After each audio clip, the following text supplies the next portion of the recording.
Welcome, नमस्कार, स्वागतम, आदाब। तू जिंदा है तो जिंदगी की जीत पर यकीन कर, अगर कहीं है स्वर्ग तो उतार ले जमीन पर।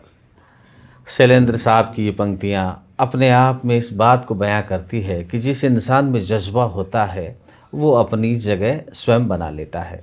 आज हम बात करने जा रहे हैं वॉइस ऑफ सीकर में सीकर शहर की एक ऐसी लाजवाब प्यारी सी आवाज़ बतौर एंकर प्रियंका शर्मा आज हमारे बीच हैं। प्रियंका, नमस्कार। नमस्कार, थैंक यू सो मच। सबसे पहले तो मतलब ये जो आपने पंक्तियों से शुरुआत की है ना, बस उसी वजह से यहाँ सब खिंचे चले जा रहे हैं। Thank you so much for having me here. Voice of Sikar का मैं दिल से शुक्रिया करना चाहती हूँ और साथ में बधाई देना चाहती हूँ कि ये बहुत अच्छा इनिशिएटिव आपने लिया है to introduce the people to the city and the world. It is very nice initiative. Priyanka, school से लेकर कॉलेज तक की पढ़ाई करते करते आप लगातार सांस्कृतिक कार्यक्रमों में इन्वॉल्व रहे और मुझे वो पल भी याद है जब सीमा मिश्रा का क्रेज़ था और आप अपने पापा के साथ स्कूटर पर बैठ के कार्यक्रम के पीछे ही पीछे खड़ी होकर प्रियंका बड़े गौर से पूरे प्रोग्राम को देखती थी। सारे लोग चले जाते थे लेकिन अंत तक अगर वहाँ कोई खड़ा रहता तो एक छोटी सी बालिका, प्यारी सी बालिका अपने पापा के साथ आती थी और पूरे प्रोग्राम को देख के जाती थी। तो ये चार्म बचपन से आपको रहा है, पूरा शहर जानता है। आज सीकर शहर के जगह जगह बड़े बड़े इवेंट्स में आप एंकरिंग करते हो, तो ये सफलता आप इसका श्रेय तो मतलब हर उस इंसान को देना चाहूँगी जिसने इस सफ़र में इतना साथ निभाया है। और गॉड इज़ बीन काइंड। ऐसी ऊपर वाले की हमेशा से ही एक ऐसी नेमत रही है कि हमेशा उन्होंने बहुत ज़्यादा नवाजा है, चाहे वो खुशियाँ हो, चाहे कामयाबी हो, चाहे किसी भी चीज़ से हो। तो बस ईश्वर का शुक्रिया और सबसे पहले जिन जिन ने भी इस सफ़र में मेरा साथ हमेशा दिया उन सब का बहुत शुक्रिया। और उन सबसे पहले मम्मी पापा का शुक्रिया कि उन्होंने सबसे ज़्यादा सपोर्ट किया है। और पापा हमेशा, जैसा आपने कहा कि पापा के साथ आती थी, तो पापा हमेशा सबसे आगे रहे हैं। हमेशा उन्होंने मुझे बहुत मोटिवेट भी किया है और सभी चीज़ों से प्रोटेक्ट भी किया है। और मेरे पापा की एक ख़ास बात है, उनका दिल माँ जैसा है। क्या बात है। So it's been a blessing. तो प्रियंका, जैसे जीवन में आप सफलता हासिल और भी करेंगे और अब भी कर रहे हैं, तो लगातार ये जो इसमें जो बाधाएं आपके जीवन में आई, कभी ऐसा लगा कि कोई सामाजिक वर्जना या कुछ इस तरह की बंधन या कुछ ऐसी रुकावटें जिससे कि आपका कोमल दिल टूटने की संभावनाओं में रहा? ऐसा कह सकते हैं, बट बाधाएं तो आती ही रहती है। मतलब ये तो निश्चित है क्योंकि थोड़ी खुशियाँ थोड़ा गम है हर एक का किस्सा, लेकिन थोड़ी धूप और थोड़ी छांव है सब एक का हिस्सा। क्या बात तो है। ईश्वर जहाँ बाधाएं देता है वहाँ कहीं ना कहीं कोई ना कोई रास्ते बनाकर आपको खुशियों की चाबी भी देता है। क्या बात। तो बस वैसे ही आगे बढ़ते रहे। सामाजिक वर्जनाएं भी कह सकते हैं, समाज भी कहीं सहारा देता है तो कहीं लेग पुल करते हैं। तो वो एक मिक्सचर है लाइफ में। जैसा हम लाइफ को भी इसी तरह से देखते हैं। लाइफ में जब आप अपना एक्सरे या कुछ भी आप देखते हैं तो it is moving like this. अगर इतनी सिंपल लाइफ हो जाएगी तो मज़ा ही नहीं आएगा। आज जैसे प्रियंका को शहर में स्टार के रूप में माना जाता है, जैसे लगातार कहीं भी कोई बड़ा इवेंट हो तो प्रियंका एंकरिंग करती हुई, बोलती हुई, एकदम अपने फ्लो में जब बोलती है तो सबको अच्छा लगता है। तो यहाँ तक के सफ़र में आप कुछ अपनी बातें बताना चाहें तो इस पॉडकास्ट के माध्यम से। इसलिए मैंने स्टार बनवा लिया। क्या बात है। इस सफ़र में जैसे कई लोग मिले, टीचर्स, स्कूल और बहुत सारे इवेंट के साथी, बहुत सारे ऐसे अच्छे अच्छे परिवारों से मिलना हुआ जिनके साथ में मैंने काम किया, जिन्होंने अपने दिल में जगह दी। सबसे बड़ी, घर में नहीं बल्कि अपने दिलों में जगह दी। तो ऐसा मैं कहना चाहूँगी कि ये लाइफ बहुत ही ज़्यादा अप एंड डाउन रही, लेकिन मैं अल्टीमेट टारगेट को ही देखना प्रेफर करती हूँ। मेरी कोशिश ये है कि अगर आपने बहुत ज़्यादा स्ट्रगल किया है लाइफ में तो उसे छोड़ दो, क्योंकि कहते हैं ना, हज़ारों उलझने राहों में कोशिशें बेहिसाब, इसी का नाम है जिंदगी, चलते रहिए जनाब। क्या बात तो है। बस चलते रहो, आगे बढ़ते रहो, कुछ ना कुछ रोज सीखते रहो। मेरा मन यही रहता है कि ये लर्निंग कभी रुकनी नहीं चाहिए। जीवन हर दम आपको एक मौका देता है कि आप कुछ ना कुछ नया सीखें। और अगर ऊपर वाले का कर्म रहा तो ज़रूर कोशिश यही रहेगी कि कुछ ना कुछ ऐसा अच्छा करूं जिससे मैं अगर 2 लोगों की ज़िंदगी में भी बदलाव ला पाई तो मेरे लिए बहुत है। अच्छा, एंकर तो जैसे बहुत है, मेल फीमेल सब हैं, सब अपने अपने हिसाब से फ्लो में चल ही रहे हैं, लेकिन आपकी खास बात ये है कि आप जब भी एंकरिंग करते हो तो आपका ये फूल सा मुस्कुराता हुआ चेहरा और उससे निकली हुई जो फीलिंग आती है वो लोगों को अच्छी लगती है। तो ये सारी चीज़ें आपने कहाँ से सीखी? ये मैंने आप सभी लोगों को देखकर सीखा है। बचपन से आपको भी मैंने बहुत देखा है सर, बचपन से ही मतलब ये कोशिश करिए कि ऑब्जर्व मैं बहुत ज़्यादा करती हूँ। जी जी। जो जहाँ जैसा है वो वैसा ही रहे, लेकिन मैं उसकी प्रोसेस को कोशिश करके बहुत ऑब्जर्व करती हूँ। क्योंकि जब छोटे थे तो आपको पता है कोई रिसोर्सेज नहीं सही थे, बात है। इंटरनेट नहीं था, मोबाइल्स नहीं थे, इवन डांस करना होता था तो उसके लिए भी कैसेट भरवाने के लिए कहीं ऑडियो सेंटर जाना पड़ता बिल्कुल था। जाना पड़ता। तो time has changed a lot and that has changed me as a person so much. So मैंने धीरे धीरे बहुत लोगों से सीखा है, ऑब्जर्व किया है, और वो सीखते सीखते मतलब एंकरिंग में भी मैंने बहुत बदलाव किए हैं। जी। स्कूल में तो ऐसा होता था कि बस माइक थमा दे, प्रियंका आ जाओ। तो ये एक फीलिंग असेंबली हॉल से शुरू हुई और आज स्टेज पे हज़ारों लोगों को एक साथ जब देखती हूँ तो वो आंखों में एक चमक अपने आप आ जाती है। और कोशिश ही रहती है कि जो आपका दिल है, जैसे मेरे दिल में थोड़ी सी एक एम्पैथी, रिस्पॉन्सिबिलिटी रहती है कि हाँ ये किसी का प्रोग्राम है, इसको अपने को बेस्ट देना है, Best कहीं कुछ ऊपर नीचे नहीं होना चाहिए। तो उस समय मैं सिर्फ वही कर रही हूँ, मेरे दिमाग में और कुछ भी नहीं चल रहा होता है। तो दोस्तों, इस पॉडकास्ट का मतलब ये भी है कि इस पॉडकास्ट के माध्यम से बहुत सारे लोग हैं जो कॉल करते हैं, बोलते हैं कि फीमेल्स एंकर की आवश्यकता है, लेकिन वो बड़े बड़े जैसे जयपुर वगैरह से वो आते हैं, लेकिन उनका पता भी नहीं चलता, बहुत भारी भरकम वो राशियां भी ले लेते हैं, लेकिन जैसे ही माइक पकड़ा तो उनके वो सामने आते हैं, उनके तलफ़ुज़ में, उनकी अदायगी में और उनकी यहाँ के रहन सहन, वो बहुत सारी दिक्कतों का सामना करना आता है। लेकिन बहुत सारी जगह ऐसी भी है जहाँ प्रियंका को लोग नहीं जानते। तो इस पॉडकास्ट के माध्यम से मैं चाहूँगा कि आप लोग समझें कि शहर की अपनी ये खूबसूरत सी प्यारी सी बिटिया है जो लगातार बचपन से संघर्ष करते करते आज एंकरिंग की दुनिया में अपने आप को स्थापित किया है। तो उम्मीद करता हूं कि आप लोगों को ये खामी भी अब नहीं लगेगी। सीकर में बेस्ट एंकर फीमेल के मायने में अगर देखा जाए तो अपनी प्रियंका शर्मा को आप लोग प्रमोट करेंगे। प्रियंका, अब अपन थोड़ा सा अलग इस पॉडकास्ट को बनाते हैं। बिल्कुल, आई एम रेडी। तो ये पॉडकास्ट भी मेरे लिए सरप्राइज है, तो मैं देख रही हूँ और क्या क्या सरप्राइज आने वाले हाय हैं। हाय हाय हाय हाय। बहुत ही अपने अंदाज में आपको जवाब देना है। अच्छा। क्योंकि वैसे तो अपन बोलते ही रहते हैं जगह जगह पर, है ना, लेकिन यहाँ बातें दिल की बातें दिल तक, है ना। जरूर। तो सारे लोग देखने वाले, आप लोग भी थोड़े अलर्ट हो जाएं। प्रियंका, बताइए आप कि जीवन का आधार क्या है? अच्छा, मेरा रैपिड फायर हो रहा है। बिल्कुल। ओके। जीवन का आधार, रोटी कपड़ा और मकान तो आधार नहीं है, आधार जीवन का है प्रेम। वो कैसे प्रियंका? प्रेम आधार है, क्योंकि अगर आप किसी भी चीज़ के फाउंडेशन में जाएंगे, बेस में जाएंगे, तो हमें पता चलेगा हर चीज़ प्रेम के ही चारों तरफ घूम रही है। अगर माँ बच्चे को खाना खिला रही है तो उसे प्रेम करती है। अगर पिता कमा कर ला रहे हैं तो जिम्मेदारी अपनी जगह है, लेकिन वो जिम्मेदारी नहीं भी निभाएंगे तो चलेगा, लेकिन कहीं ना कहीं वो अपने बच्चों से, परिवार से प्रेम करते हैं। हो सकता है कोई प्रकृति से प्रेम कर रहा है, इसलिए हम आज फ्री की ऑक्सीजन ले रहे हैं, वो पेड़ लगा रहे हैं, हम सांस ले रहे हैं। प्रियंका, किताबों में छपते हैं चाहत के वादे, हकीकत की दुनिया में मोहब्बत नहीं है। मानते हो इस बात को? मानती हूँ, लेकिन हाँ, कहीं मुझे लगता है कि आपके मन में अगर किसी भी चीज़ के प्रति लगाव है, प्रेम है, अटैचमेंट है, तो आप उसे बखूबी करते हैं। बहुत अच्छा। चलो अब आप ये बताओ कि किस चीज़ से कभी घबराना नहीं चाहिए? स्ट्रगल। Very good. क्योंकि बहुत स्ट्रगल किया है और स्ट्रगल से कभी घबराना नहीं चाहिए, वो सबकी ज़िंदगी का हिस्सा है। तो दोस्तों ये पॉडकास्ट देखते देखते आपके जीवन में बदलाव आएगा, ऐसा मेरा मानना है। और प्रियंका, जैसे आपका इंस्टाग्राम की आईडी का नाम क्या है? priyanka.happiness। अच्छा, हैप्पीनेस।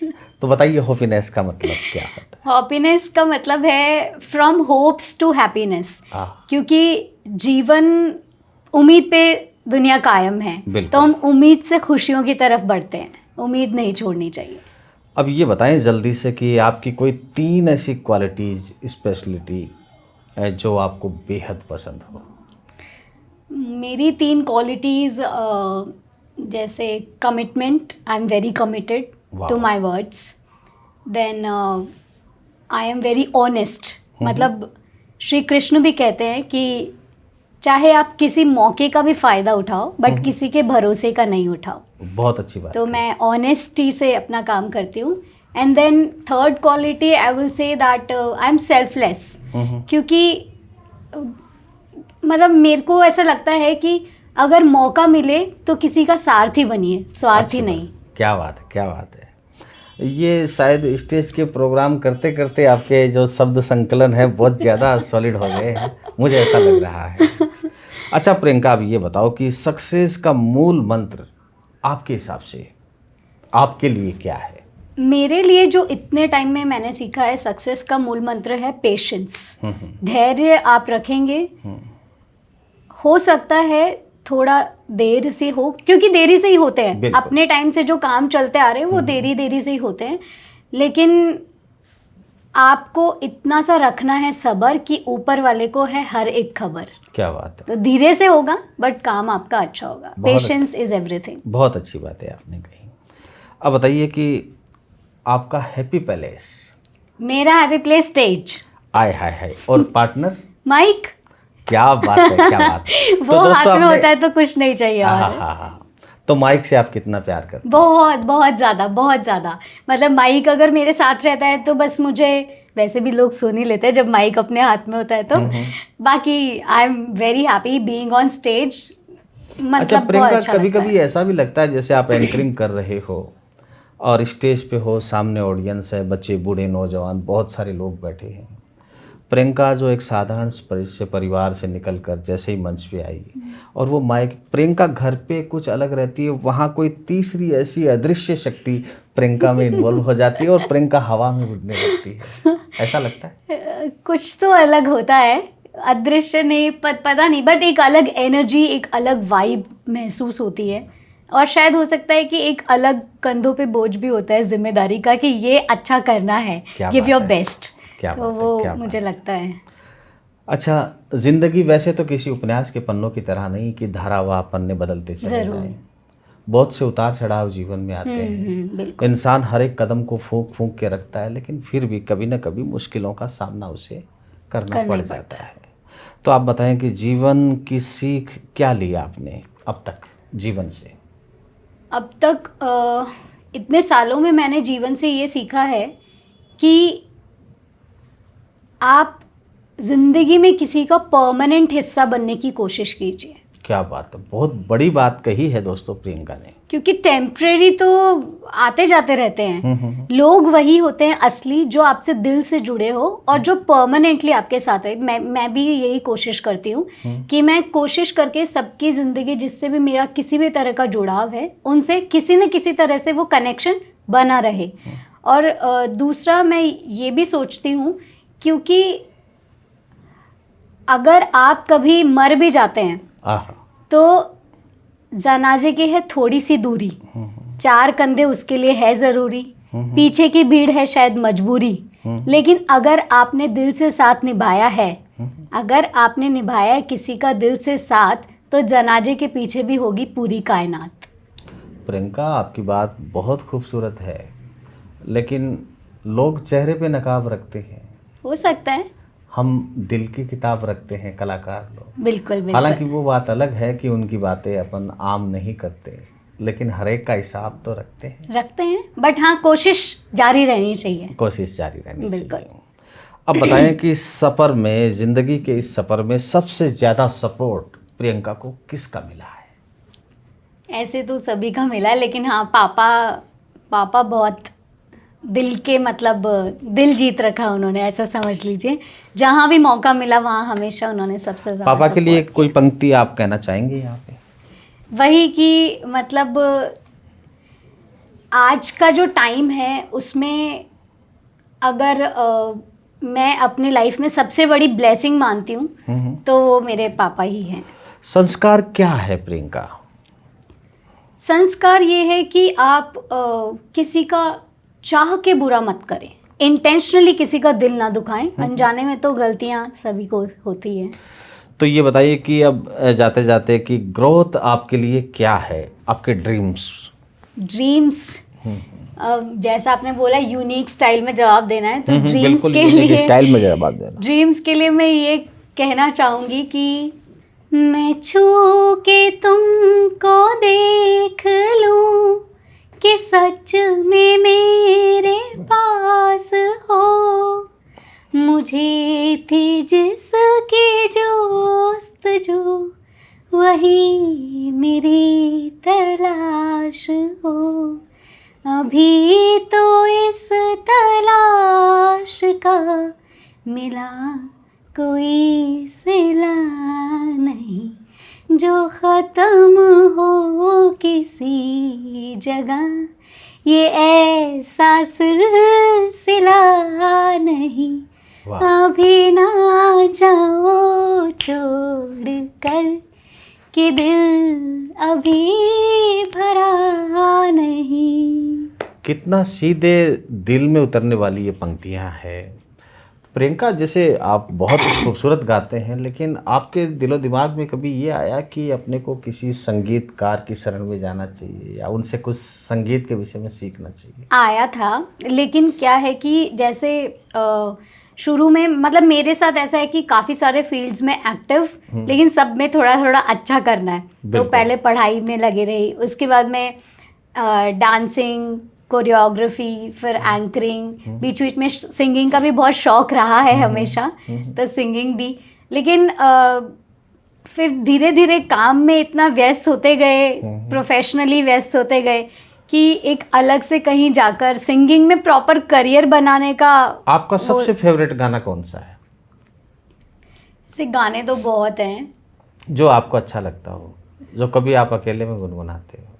म्यूज़िक से मुझे बहुत लगाव है, तो गाने ऐसे मुझे बहुत पसंद है, एंड सारे जोनर्स के ही सॉन्ग्स पसंद है। जी बताइए। लेकिन एक जैसे मोहम्मद रफ़ी का एक गाना मुझे बहुत पसंद है।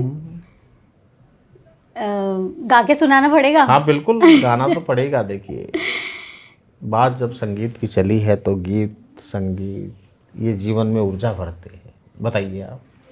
एहसान तेरा हो गा मुझ पर दिल चाहता है वो, कहने दो मुझे तुमसे मोहब्बत हो गई है, हाय पलकों की छाँव में रहने दो, एहसान तेरा हो गा मुझ पर। भाई वाह वाह। तो दोस्तों, ये प्रियंका ने जिस तरह से गाया, हाल ही में मोहम्मद रफ़ी साहब उनका 100वां जन्मदिन सेलिब्रेट किया, उनको डेडिकेट करते हुए ये वाला नगमा। अब चूंकि अपना पॉडकास्ट अंतिम चरणों की ओर चल रहा है, तो आप जो अपनी छोटी बहनें हैं जो इस क्षेत्र में आना चाह रही है, लेकिन उनमें जो दुविधाएं हैं, उनके अंतर द्वंद्व में बहुत सारी चीज़ें चल रही, तो उनके लिए आप क्या कहना चाहेंगे? आजकल वैसे मुझे नहीं लगता कि लोग कंफ्यूज्ड हैं, क्योंकि आजकल बहुत सारे रिसोर्सेज अवेलेबल है। इंटरनेट पे इतने सारे लोग एक्टिव हैं और वो बहुत टैलेंटेड है, उन्हें देखकर मतलब दिल में एक सुकून सा मिलता है कि वाओ। सबकी मतलब इस पॉडकास्ट के थ्रू मैं सबकी तारीफ भी करना चाहती हूँ जिन्होंने बहुत कुछ अचीव किया अपनी लाइफ में, और रिसोर्सेज काफ़ी हैं, तो लोग बहुत अच्छा कर रहे हैं। सो मैं भी उनसे सीख रही हूँ डेफिनेटली। और जिन लोगों में बहुत ज़्यादा भागने की दौड़ रखने की इच्छा है, वो थोड़ा सा ठहर जाएं, क्योंकि मुझे पर्सनली ऐसा लगता है कि भागने से कुछ नहीं मिलने वाला। आप कंसिस्टेंसी से चलें, लंबी रेस का घोड़ा ही जीतता है। तो आप कंसिस्टेंसी से चलेंगे, थोड़े बहुत स्ट्रगल आएंगे, पेशेंस रखें, सक्सेस मिलेगी। क्योंकि कहीं ये कहा भी गया है, देरी से मिलेंगे कुछ जवाब, देरी से मिलेंगे कुछ जवाब, बट यकीनन वो होंगे लाजवाब। तो दोस्तों इसी के साथ ही अब हम आपसे विदा लेते हैं और अगले किसी एपिसोड में आपसे फिर से मुखातिब होंगे। तब तक के लिए आप वॉइस ऑफ सीकर को इजाज़त दीजिए। Thank you so much voice of Sikar में मुझे बुलाने के लिए बहुत बहुत शुक्रिया। It is an honour to be here. आपसे भी नए मैंने साल पे कुछ कहने के लिए आप कहना चाहो तो? नए साल में हम साथ ही चलेंगे, तो क्या मुझे बात है। मतलब सबसे ज़्यादा खुशी है आपसे मिलकर, क्योंकि आपसे भी मैंने बहुत बहुत कुछ सीखा है। छोटे से थे तब से जानते हैं बिल्कुल। और देखते आ रहे हैं। कला के क्षेत्र में बहुत योगदान आपका भी रहा है। और नए साल में बस यही है, सबकी दुआएं साथ में लेकर चलिए। किसी का कभी दिल दुखाया है तो इस साल में वो माफ़ कीजिए, भूल जाइए, और अपना आशीर्वाद, अपनी दुआएं दीजिए हमेशा के लिए। Thank you so much for being one of the part in my journey. I am really blessed and thank you so much. तो दोस्तों ये है शेखावाटी की बेटियां जो हमेशा मंच पे आपके लिए तैयार रहती हैं और इनका आदर और सम्मान करना हम सबका दायित्व है। इसी के साथ ही आपसे विदा लेते हैं। जय हिंद, जय भारत। Thank you. जय हिंद, जय भारत।